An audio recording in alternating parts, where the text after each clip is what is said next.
Okay, hello everyone. Thank you for joining us today on this beautiful day. I'm Lisa Twilley, the director of the Women's Business Center here at Maryland Capital Enterprises.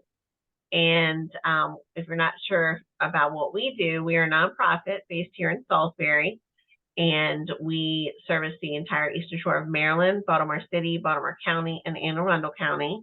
We do business consulting, marketing consulting, free training workshops such as this. We also do small business loans. So if we can be of service to you or you have any questions, please reach out. All of our services are free. So like I said, let me know if we can be of assistance. We do have some good classes coming up.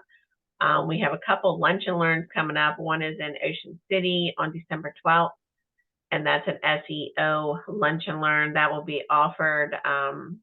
I think that one's offered virtually as well, but I'll double check on that while we're talking. But the one in Dorchester is a holiday covered dish luncheon we do every year, and that's December 13th, and that's in Cambridge, and that is in person.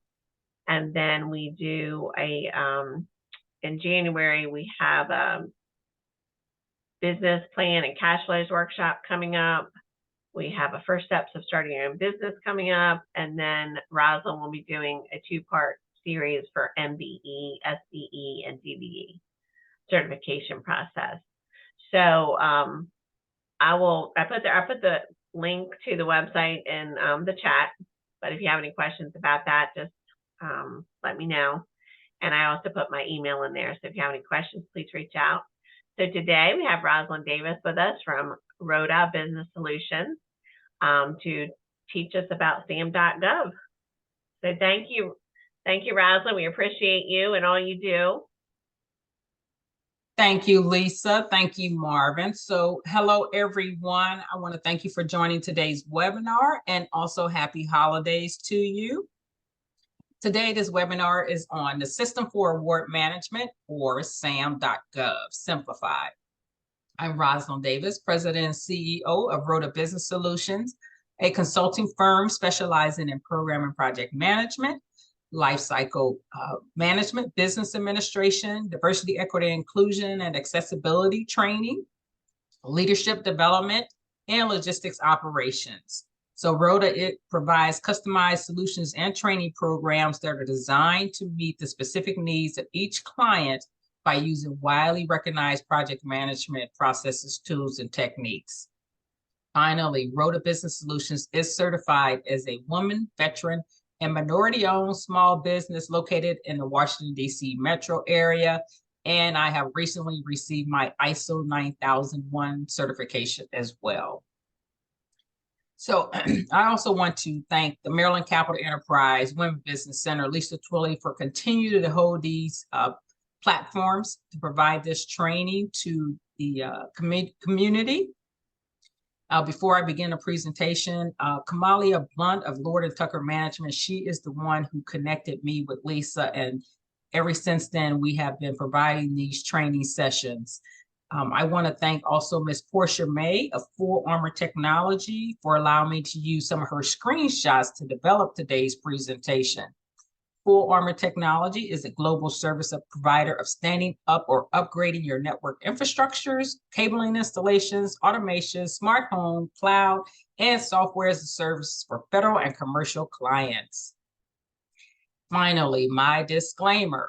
The screenshots that are used in the presentation are actual screen captures from SAM.GOV, but the views and opinions expressed during this webinar are my views and opinions, and they are no way the views and opinions of the government or any other entity. Now, I would highly recommend that if you have not done so already, in the top right corner of your Zoom screen, you might want to switch to the standard view to enhance your visibility of some of the SAM screenshots that are presented on the slides. So with that, if there's any questions, you can post them in the chat or you can raise your hand. I am not monitoring the chat, but Lisa is monitoring it, and I will take pauses periodically and we can take your questions at that time.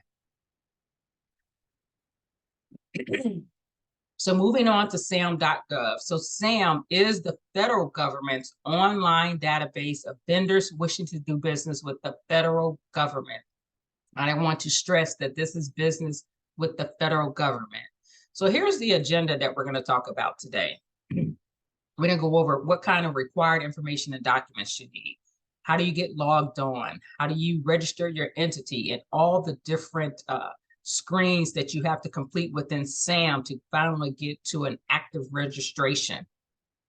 And then I'm going to talk about some key takeaways and conclude with what SAM.gov and being registered can do for your business.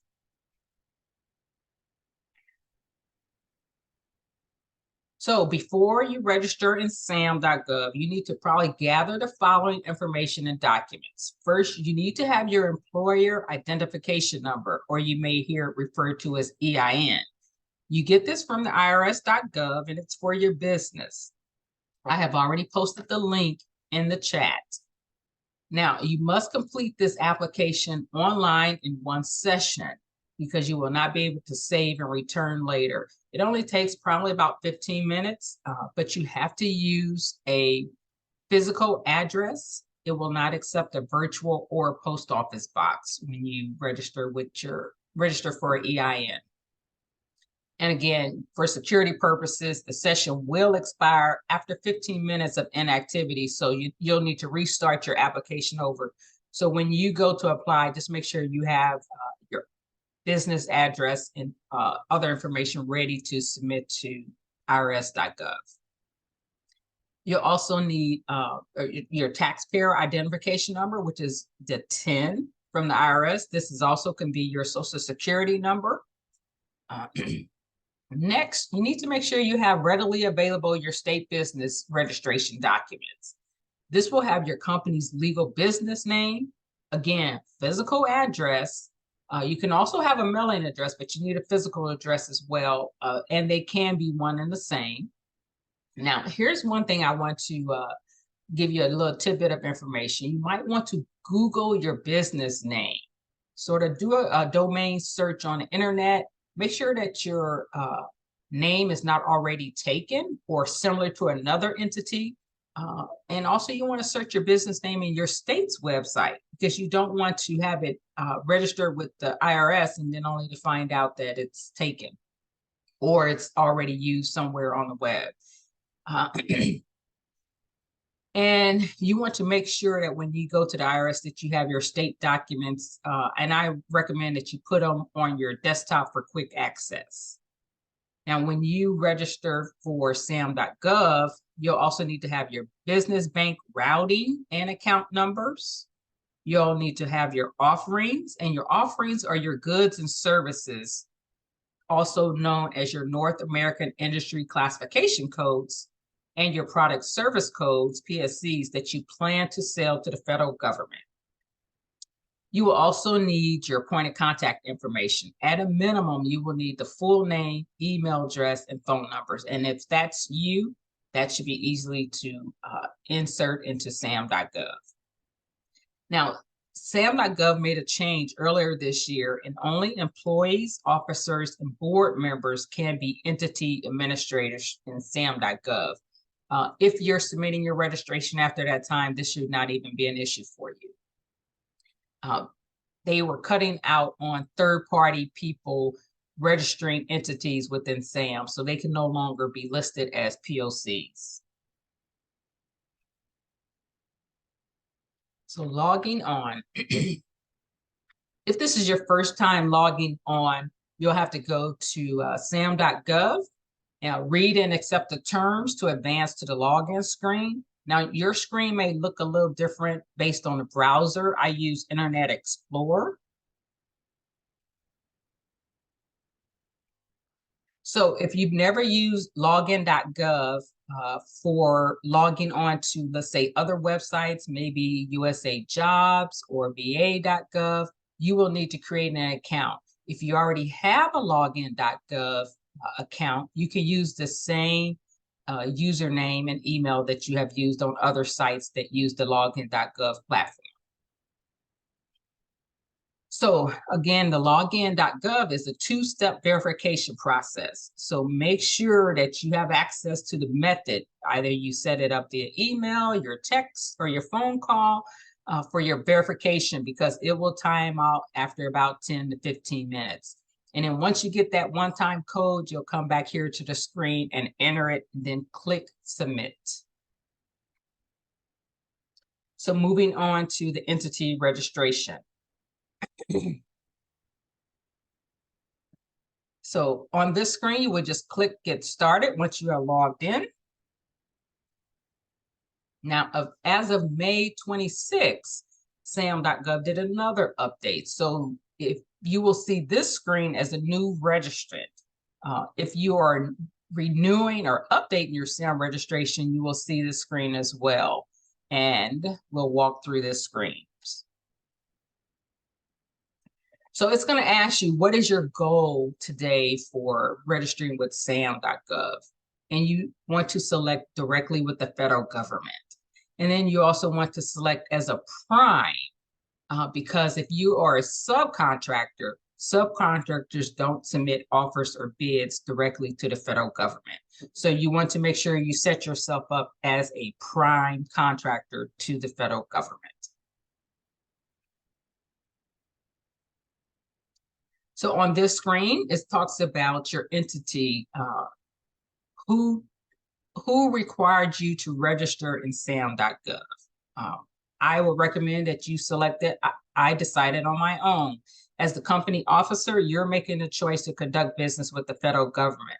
If you select that it was the federal government, then you will have to list the agency that has required you to register in SAM. Now, if your sole purpose is to apply for grants or loans, then register for financial assistance awards only. But if your intent is to be a subcontractor or a subawardee, then only apply for a unique entity ID. Again, as a subcontractor, you do not submit direct offers to the federal government. If you just want a UEI, there's no business entity registration that required. Just getting a UEI just validates that your legal business name and address are correct for doing business with the federal government. Now, this presentation is going to focus on how to register a US-based business in SAM for all awards. By registering SAM for all awards, your business will be visible to federal agencies and also other government contractors looking for suppliers of your products or services. Now, you will be able to bid directly to federal contracts as a prime or seek federal assistance as a prime awardee. Now, of note, for federal awards, if you're interested in doing business at the state or local level, then you need to register with that government's platform. Just keep in mind that SAM is for federal agencies. So entity registration, are you registering a government entity? Because you are not a government entity, you would click no, that you're not registering a government entity, and then click my entity is physically located in the US, and then click next to proceed with your registration. Now, because you're a new business entity, you do not have a cage code. The cage code is different from a UEI. The UEI is issued through SAM, whereas the cage code is assigned by the Defense Logistics Agency after your registration is complete in SAM. So on this screen, you would click no and then next. This particular screen is verifying you are registering a business for all awards. So you just verify the information and click next. This screen here, it alerts you to additional sections that must be completed to register your business in SAM. Now, make sure that, again, you have all that required information and documents that I spoke of earlier readily available before you go to the next step. This step is critical here. Now, these 4 elements must match your business name and address that you used in your state and your IRS EIN registration. If you get this information incorrect, it will delay your business registration. For example, if you use Positive Technology Solutions for your state and EIN, do not just enter Positive Tech Solutions in SAM, because when they go to do a match, there will be a mismatch because at one point you use technology and now you're putting tech in SAM. And so you will have to resubmit the corrected information, and it's going to delay registering your business. Any questions so far, Lisa?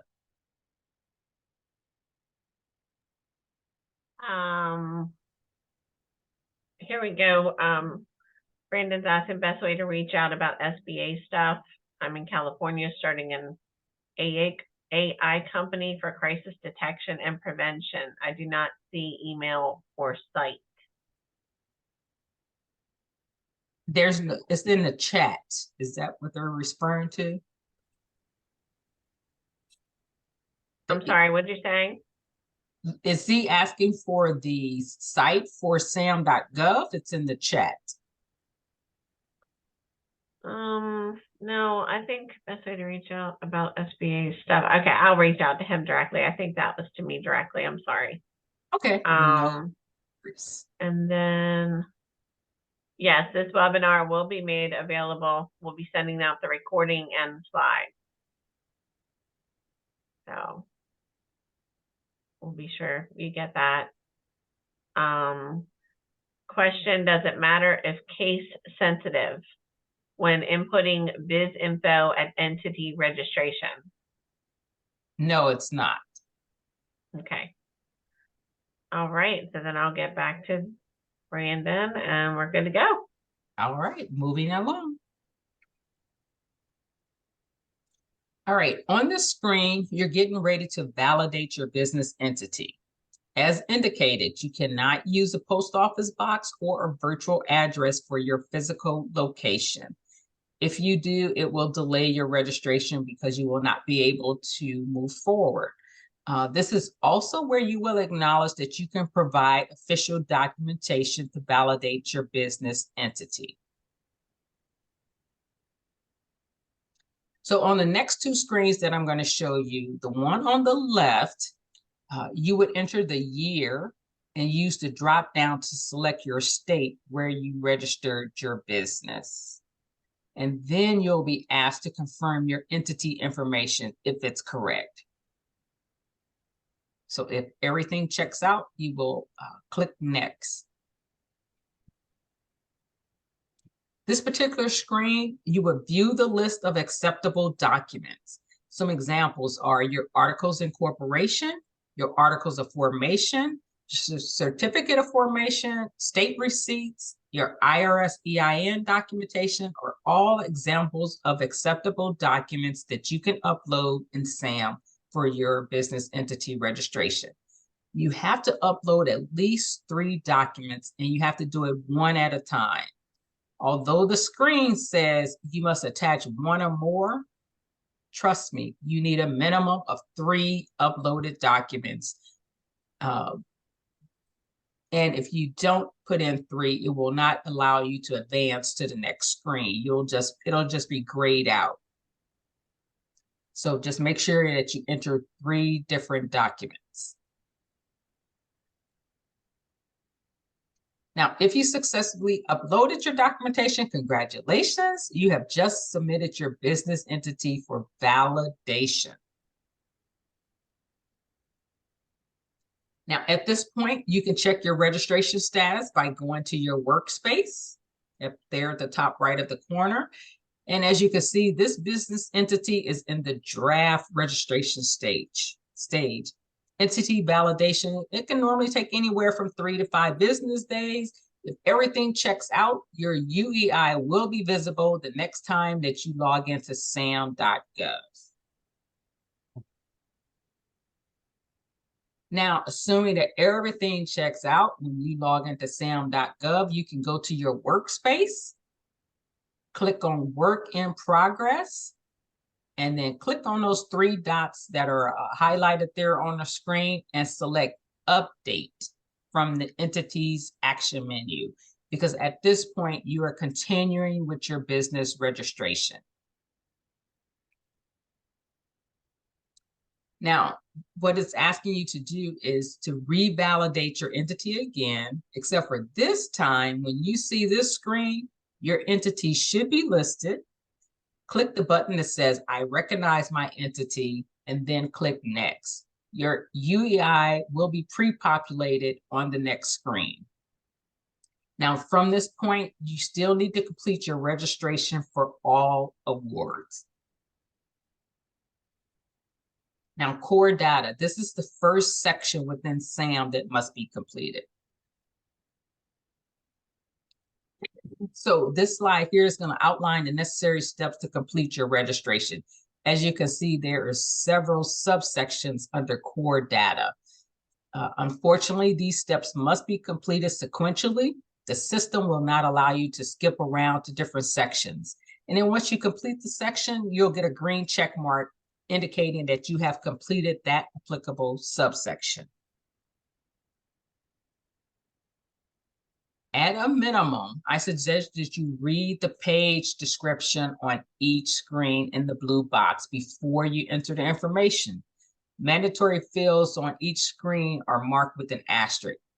Now, most businesses, they select December 31st as their fiscal year end closeout date, not September 30th as in the federal government. Most businesses select December 31st.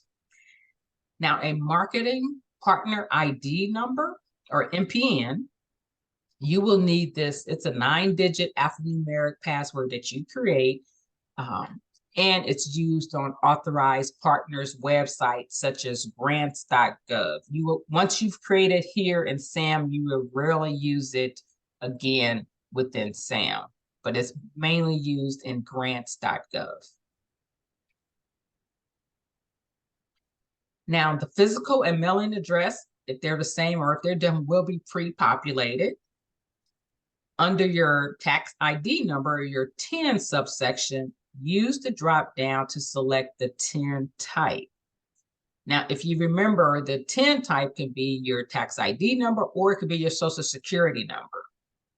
Now, this red box here that's highlighted, make sure you read through that, enter the information and select Update, and then save and continue.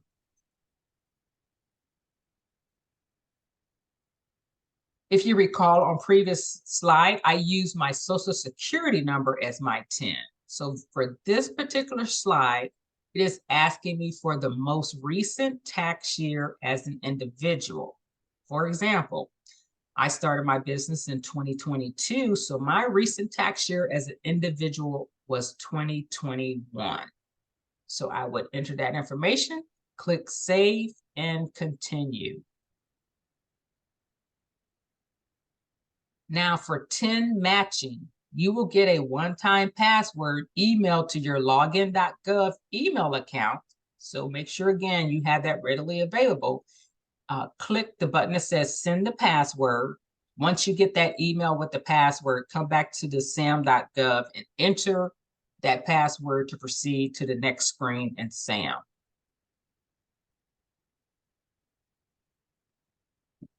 So I'm going to allow time for questions at the end of this presentation. So I'm not going to go through all the subsections under the core data, but as you can see, there are several.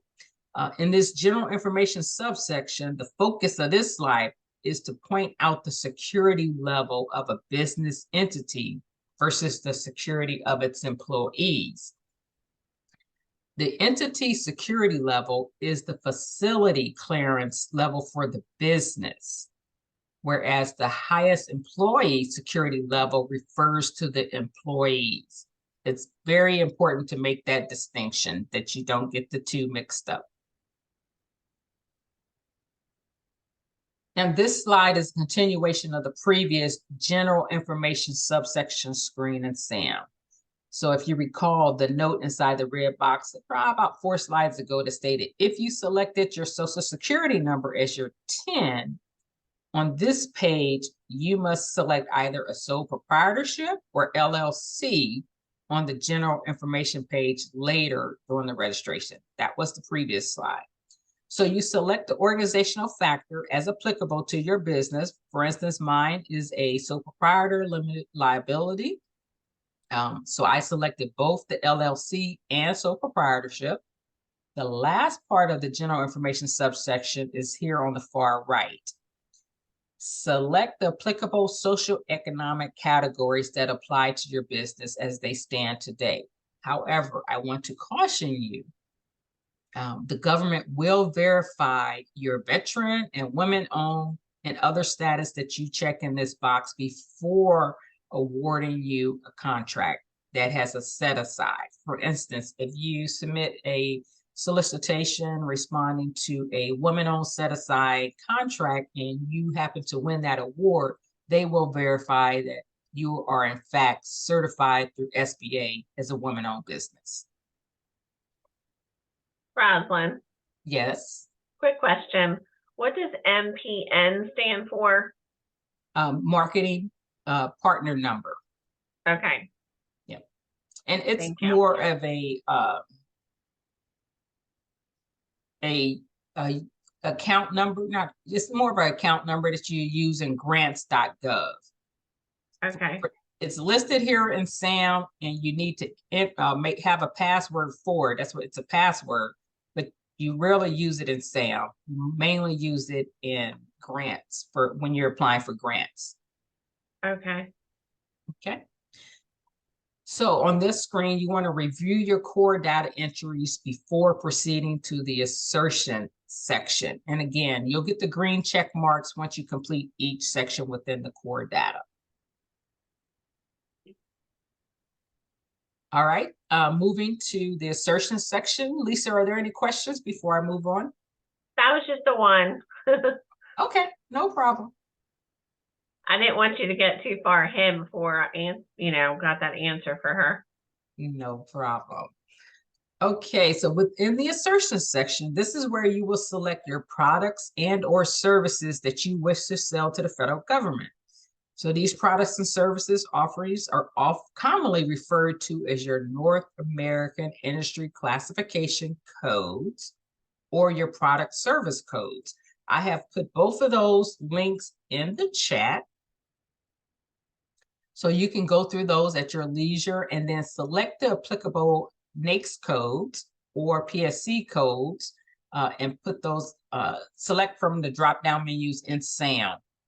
You can use both NAICS and PSC codes. In this subsection, enter your annual receipts. Now, if you don't have any receipts to report, then enter $1, but you cannot leave it as 0. You have to enter something. And if you are currently the only employee in your company, enter 1, and then click Save and Continue. In this page description here that I've circled in red, it says, most registrants do not provide EDI information. My recommendation when it comes to SAM and their registration, keep it simple, select no, and then save and continue. Now, this subsection of assertions, it requires whether you wish for your entity to be included in the disaster response registry. Use the drop-down menu to select yes or no. The next question refers to bonding. Bonding is mainly for construction companies. So select the appropriate response that is applicable to your business from the drop-down menu. Now, if you selected that you wanted to be included in the disaster response registry question, select the areas where you want to offer your products and services. So it could be just one state, it could be multiple states, or it could be across the US. Now, on this SAM screen, you will review your assertion information for accuracy before proceeding to the representations and certs section. I will refer to this as reps and certs. Lisa, are there any questions before moving on? Yes, there's one. Okay. Hold on. Can you select core data if you are not yet certified as a vet, woman-owned business, etc.? So that's your socioeconomic category. Not you can select it, but however, as I stated, if you were to win an award and you won it under a women-owned or service-disabled veteran-owned set-aside, but you're not certified through SBA, they will not be able to grant you that award.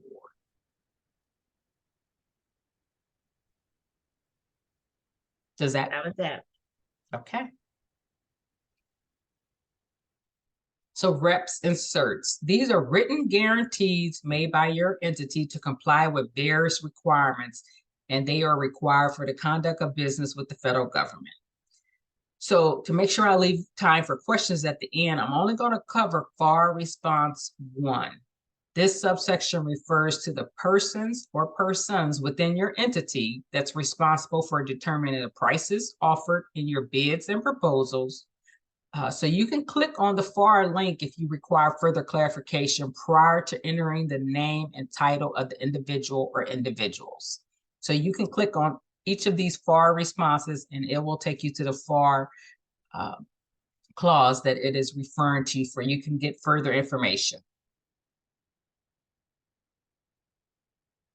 Now, if you selected an architectural and engineering NAICS code, such as 541330, when you selected your NAICS codes, then complete this page. But I would suggest that you can use the drop-down menu that says the vendor will provide this information with specific offers to the government as the default response. Basically, when you need it, you'll give that information to the government. If you did not select a architectural and engineering NAICS code, this screen will show you that iRecords indicate that you have not. It's just a verification to make sure that you either wanted to or maybe forgot, or it just does not apply to your company. Now, the defense, which is the DFARS, Defense Federal Acquisition Regulation. The next two screens you will see in your SAM registration are defense response to the FARS and DFARS reps and certs.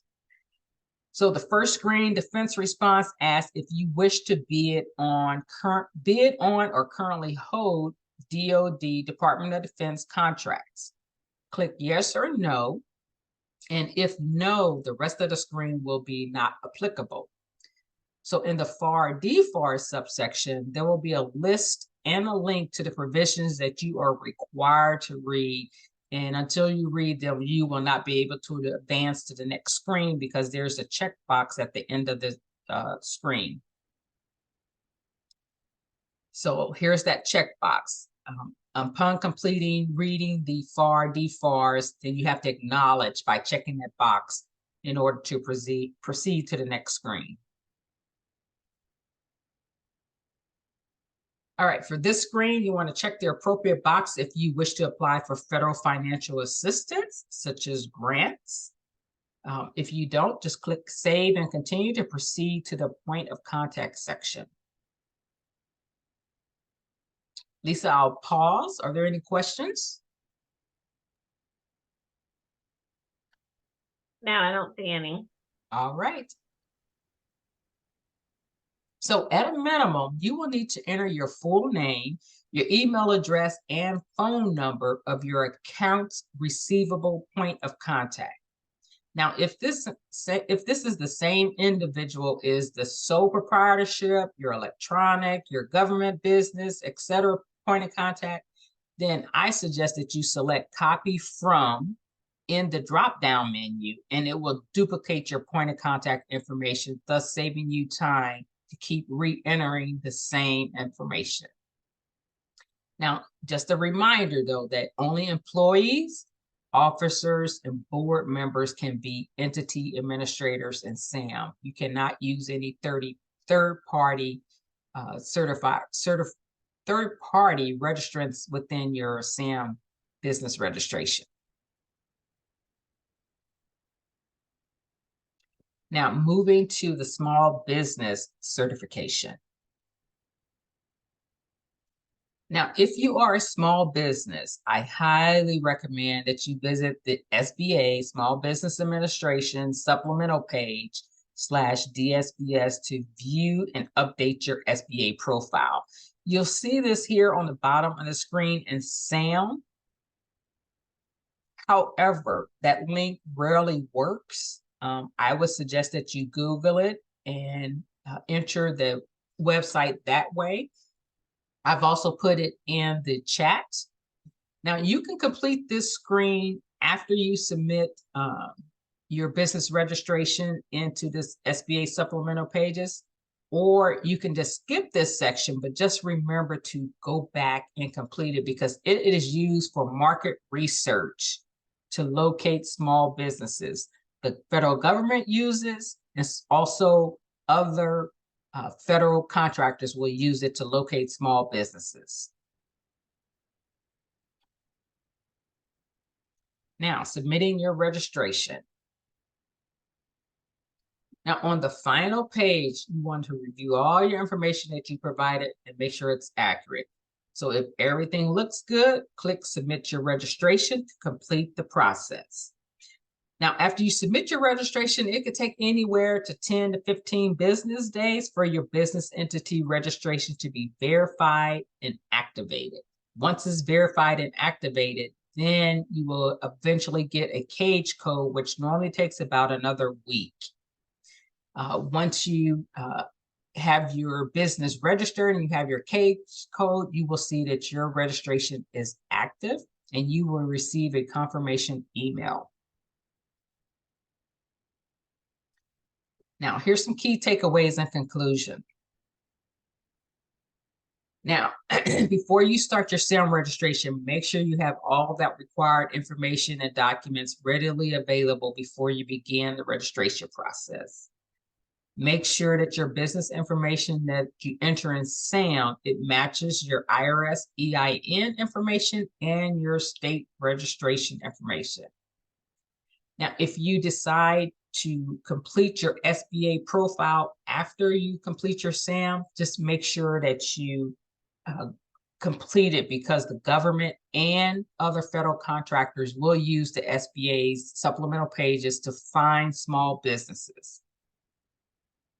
And it typically takes about 3 weeks for complete business entity registration. That's include getting your cage code assignment. At any time you want to update your products and service offerings, your NAICS and your product service codes, your POCs, or other relevant details, you can do so at any time once your entity is active. And it's important to make sure that your entity stays up to date and it stays active because you want to be ready at all times to do business with the federal government. And if you submit an offer to the government, your SAM registration must be current at the time of submission. Because if you submit a proposal responding to a solicitation, there is a section that asks you if your entity is current. If you say that it is current, but it is not, and you are awarded a contract, the government will not have to award you that contract, or it could be protested by the losing offer. Now, once you've done all that, I want to say congratulations. You have successfully registered your business in SAM.gov and your entity is now active. You can see here on the screen, it has active registration. Now, by doing so, you've made your business visible to the federal agencies and other government contractors looking for suppliers. Thank you. Another question. Yes, go right ahead. All right. Do you recommend that one completes an SBA profile first before registering in SAM? No, you have to do you need to do your SAM, and you can get all the way to the part where it says the SBA supplemental pages and complete that outside of SAM. But it's important that your SAM profile is active, because without it being active, you cannot be awarded a contract. The SBA profile is a good marketing research tool for the federal government and other companies that are trying to find perhaps a company that's a woman-owned or service disabled-owned, or they offer a particular service or have a certain certification like ISO or PMP or some type of IT certification. So that's what the SBA supplemental is good for.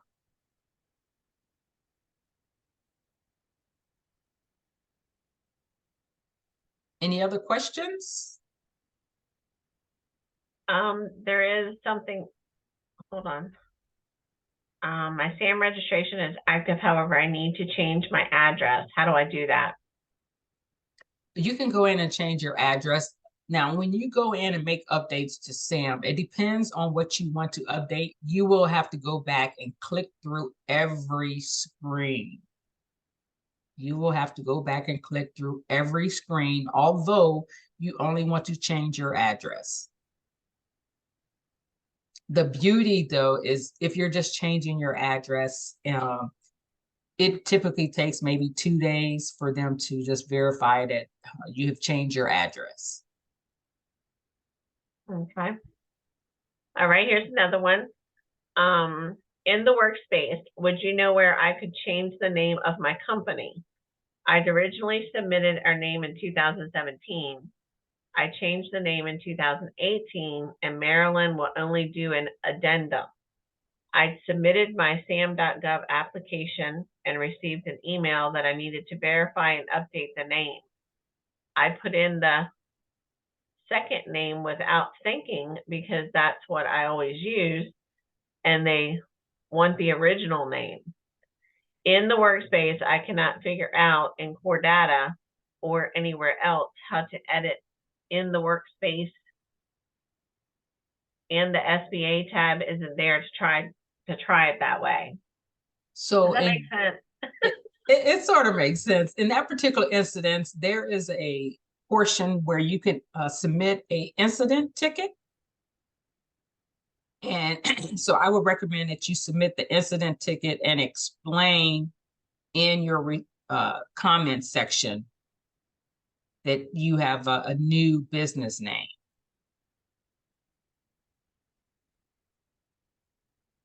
And I think, Holly, if you need further help with that, I can always connect you with Roslyn.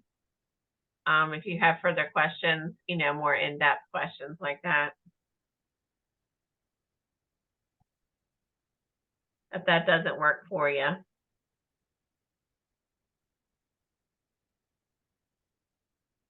You're welcome. She says, thank you. Okay. Are there any other questions, Lisa? I don't see anything else in the chat. Wait a minute, one more, hold on. Are you able to update SAM? Yes, you can update SAM anytime you want. Just make sure that it's active when you submit a bid for a solicitation. So for instance, if you want to add or delete some NAICS codes or product service codes, you can do that at any time. If you change your points of contacts to now you have more people on your company and you want someone else to be responsible for accounts receivable, you can make that change. The point is to make sure that your registration is always active because you don't want to miss out on an award. Okay. So Michelle says, just to recap, is it necessary to do login.gov first and then start, wait a minute, scrolling up on me here. Is it necessary to do login.gov first and then start SAM registration? You need a login.gov to register in SAM. So you do need to have the login.gov username and password. Okay. And then what are the benefits for being certified? So this is my suggestion. Say, for instance, you have a room of 200 veteran businesses. However, only 5 of them are certified as a veteran-owned small business through the Small Business Administration. If there is a set-aside contract that says only veteran-owned small businesses can be awarded this particular contract, only 5 people can bid on it. The other 195 are not eligible. So having a certification, it kind of reduces your competition when it comes to set aside. Now, having the certification does not guarantee you an award, but it does help reduce your competition for certain contracts. All right. And then Bert says, thanks for the webinar. It took me 3 weeks to get my cage code after SAM registration. Any questions I had, SAM customer service was there to help. Good to know. Thank you, Bert. Great to know, Bert. Thank you. Yeah. Michelle saying thanks so much. Marion says extremely beneficial. And I think that's all. Does anybody else have any more questions? Well, I want to thank Lisa and Marvin again for providing this training platform. I want to thank the participants today, and I invite you to connect with me on LinkedIn to stay abreast of future courses and workshops, especially the ones that are coming up in January for the Maryland Department of Transportation, MBE, DBE, and SBE certifications. Awesome. Thank you so much, Rosalind. We're getting a lot of positive feedback. Great webinar, that you did an awesome job, and thanking us for putting it on as well. So we'll definitely be doing it in the future. And like Rosalind said, be sure to join us if you're interested in the Minority Business Enterprise certification, Disadvantaged Business Enterprise, Small Business Enterprise. That's coming up. Part 1 is January 23rd, and Part 2 is January 30th. So be sure to join us. Right. Thank you. Happy holidays, everyone. Yes, thank you, guys. Have a Merry Christmas. Thanks. Bye.